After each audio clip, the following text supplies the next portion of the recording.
Ukraine के Donetsk पर रूस का विध्वंसक हमला, BM-21 से यूक्रेन के सैन्य ठिकानों पर अटैक की ये तस्वीर।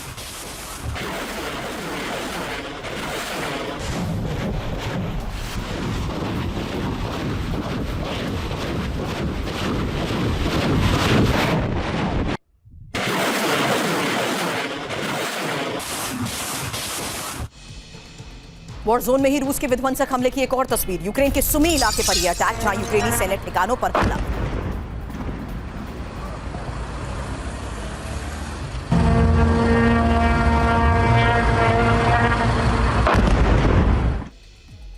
और रूस पर यूक्रेन का बड़ा हमला, शाहिद ड्रोन पर हेलीकॉप्टर से यह अटैक। रूसी शाहिद ड्रोन को कैसे मार गिराया गया ये देखिए।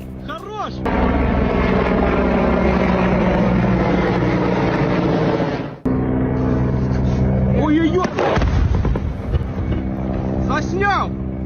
Хорош!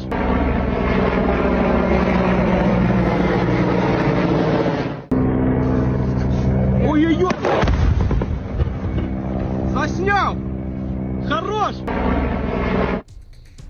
तो फिलहाल वॉर फ्रंट की ये 3 तस्वीरें आपने देखी, क्योंकि रूस पर यूक्रेन का अब तक का ये सबसे बड़ा हमला है। और यूक्रेन के बायोमास प्लांट पर मिसाइल अटैक, खार्किव के ही जमील थर्मल पावर प्लांट पर हमला। इसी हमले में प्लांट को कैसे भारी नुकसान पहुंचा, फिलहाल ये तस्वीर देखिए, जहां वॉर जोन से आ रही वो तस्वीरें, जिससे साफ है कि किस तरीके से हाई वैल्यू टारगेट्स पर हमलों को अंजाम दिया जा रहा है। और इस बीच यूक्रेन के बायोमास प्लांट पर यह मिसाइल अटैक है। खार्किव के थर्मल पावर प्लांट पर हमले की यह तस्वीर।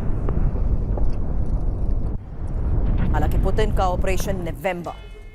ऑपरेशन नवंबर, जहां ज़ेलेंस्की की सेना का सरेंडर, ऐसा इसलिए कह रहे हैं क्योंकि यूक्रेन के 10 से ज्यादा शहरों पर रूस के हमलों को लेकर यह बड़ी खबर है। हालांकि मेरे सहयोगी मनीष झा इस वक्त स्टूडियो में मुझे ज्वाइन कर चुके हैं। मनीष, आज चाहूंगी सबसे पहले आप इंफॉर्मेशन वॉल पर आ जाइए, क्योंकि यूक्रेन के 10 शहरों पर रूस के इस हमले की खबर को लेकर समझाइए, ये लोकेशंस कितनी इंपॉर्टेंट है। चानिहाई, सुमी, कीव, पोल्तोवा, खार्किव। पुतिन के निशाने पर जिस तरीके से एनर्जी इंफ्रास्ट्रक्चर है, उसमें खार्किव में ही जमील थर्मल पावर प्लांट पर अटैक को लेकर यह पहली बड़ी खबर है।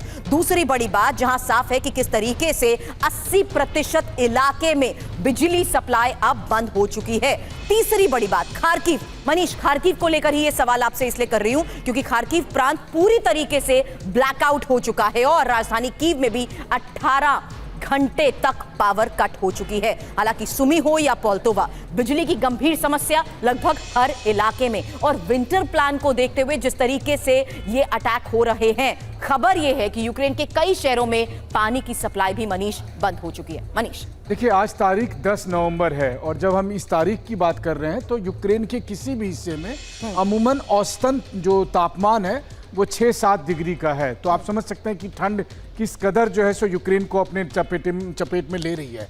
और दूसरी बात, बिजली की स्थिति ये है कि यूक्रेन के राष्ट्रपति ज़ेलेंस्की एक वेस्टर्न टीवी चैनल को इंटरव्यू दे रहे हैं और उस इंटरव्यू के दौरान 2 बार बिजली कट रही है। तो मतलब हालत ये हो गई है कि यूक्रेन के राष्ट्रपति के घर में भी, या वो जहां भी हों, वहां पर भी अनइंटरप्टेड बिजली सप्लाई नहीं हो पा रही है। तो आप समझिए कि आम आदमी का क्या होगा। और ये गर्मियों का समय नहीं है, ये ठंड का समय है, तो अभी सर्दी आनी बाकी है। तो यूक्रेन में मौजूद एक एक व्यक्ति के लिए स्थिति क्या होगी, फिर वो चाहे कीव हो, खार्किव हो, चेर्निहिव हो, सुमी हो, ये सबसे बड़ी स्थिति है।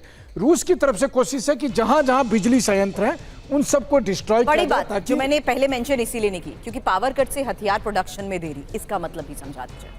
देखिए, पावर कट से तो जीने में ही मुश्किलें आ रही है, तो फिर हथियार प्रोडक्शन तो एक उसका हिस्सा है। जहां तक हथियार प्रोडक्शन का सवाल है तो रशियन जो अटैक किए गए उसमें जानबूझकर उन सभी जगह पर जहां जहां वेपन प्रोडक्शन कंपनी थी उन सबको डिस्ट्रॉय किया गया। तो मुझे लगता है कि पावर कट छोड़िए, अब तो शायद बहुत कम ऐसी जगह है जहां पर वो मिसाइल या दूसरे हथियार बना सकें। बिल्कुल, ऐसे में एक और तस्वीर, वो ग्राउंड रियलिटी जहां यूक्रेन में रूस के ड्रोन अटैक की ये तस्वीर आई है। डोनेट्स्क में ही ड्रोन से ये भीषण हमला हुआ है और ड्रोन से ही मनहराज इलाके में बमबारी की ये लेटेस्ट तस्वीर।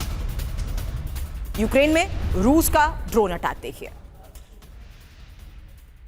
विंटर प्लान को देखते हुए किस तरीके से हमलों को अंजाम दिया जा रहा है, कौन कौन सी जगहों पर बड़े स्तर पर हमलों को अंजाम दिया गया, उसकी एक एक तस्वीर आपके सामने। और बड़ी खबर है रूसी हमलों से यूक्रेन में एटमी तबाही का डर। आईईए की तरफ से कहा गया विनाशकारी परमाणु बर्बादी की आशंका। यूक्रेन का यह कहना है रूस के हमलों से यूरोप में परमाणु तबाही का डर है। अब खेमेलनित्स्की और रिवने में पावर प्लांट पर हमले को लेकर खबर है। तो पावर प्लांट पर जिस तरीके से अब हमलों को अंजाम दिया जा रहा है, ये एक और बहुत बड़ा स्ट्रैटेजिकल मूव है। हालांकि इस स्ट्रैटेजी के तहत आने वाले विंटर प्लान को लेकर ये पहली खबर इंफॉर्मेशन वॉल पर आपके सामने थी, जहां देखिए कि ज्यादातर इलाकों की ग्राउंड रियलिटी ये है कि ब्लैकआउट हो चुका है। यहां तक कि जो प्रोडक्शन जहां पर हथियारों का हो रहा है उन्हें भी टारगेट किया जा रहा है। लेकिन अब खबर उस लिहाज से समझिए जहां रूस के हमलों से ही एटमी तबाही का डर बढ़ता जा रहा है। खबर यह कि आईएईए ने एटमी तबाही की चेतावनी दी है और यूक्रेन में परमाणु बर्बादी के डर की बात कही है। साथ ही यूक्रेन ने भी रूसी हमलों को लेकर चेताया है कि एटमी प्लांट पर टारगेट अटैक का दावा यूक्रेन कर रहा है और विनाशकारी एटमी बर्बादी के डर की आशंका। हालांकि यूरोप को एटमी खतरे के खिलाफ अलर्ट किया गया है एक बार फिर से, और खेमेलनित्स्की और रिवने एटमी पावर प्लांट पर यह अटैक बड़ी बात, जहां 1986 से भी बड़ी तबाही की आशंका जताई गई है, क्योंकि 1986 में ही चेर्नोबिल पावर प्लांट से विस्फोट को लेकर खौफनाक खबर आई थी। ब्रिटेन और आयरलैंड तक रेडिएशन का खतरा फैला था। लेकिन जंग के बीच ज़ेलेंस्की ने पुतिन पर जिस तरीके से गंभीर आरोप लगाए हैं, एक और बड़ी खबर है जीत के लिए कुछ भी कर सकते हैं पुतिन। यूरोप में नया मोर्चा खोल सकते हैं पुतिन। डेड एंड सिचुएशन में है पुतिन। फिलहाल ज़ेलेंस्की ने किस तरीके से पुतिन को लेकर ये एक बार फिर से चेताया है कि रूस यूक्रेन वॉर खत्म होने से ही पहले यूरोप पर बढ़ता खतरा और यूरोप के इस फ्रंट पर एक और वॉर। डेड एंड सिचुएशन में है पुतिन। ज़ेलेंस्की का ये बयान, यानी यूरोप में खुलेगा जंग का नया मोर्चा।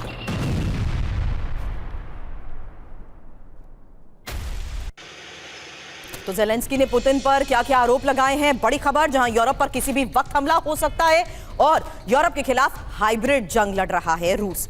जीत के लिए किसी भी हद तक जा सकते हैं पुतिन, और यूक्रेन जंग खत्म होने से पहले दूसरे मोर्चे पर जंग संभव। हालांकि यूक्रेन के खिलाफ मिलिट्री कैंपेन में पुतिन फंस गए हैं। अब रूस के ही रोस्टोव में यूक्रेन की भीषण ड्रोन स्ट्राइक की एक तस्वीर देखिए। ये एक और लेटेस्ट तस्वीर है जहां रेलवे स्टेशन के नजदीक बारूदी प्रहार किया गया है और यूक्रेन के विनाशक हमलों से बड़ा धमाका।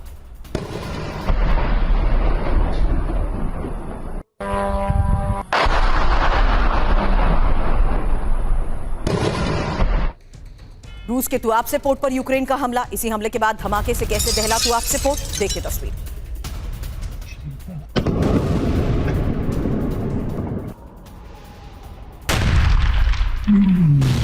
Раз, два, три, четыре, пять.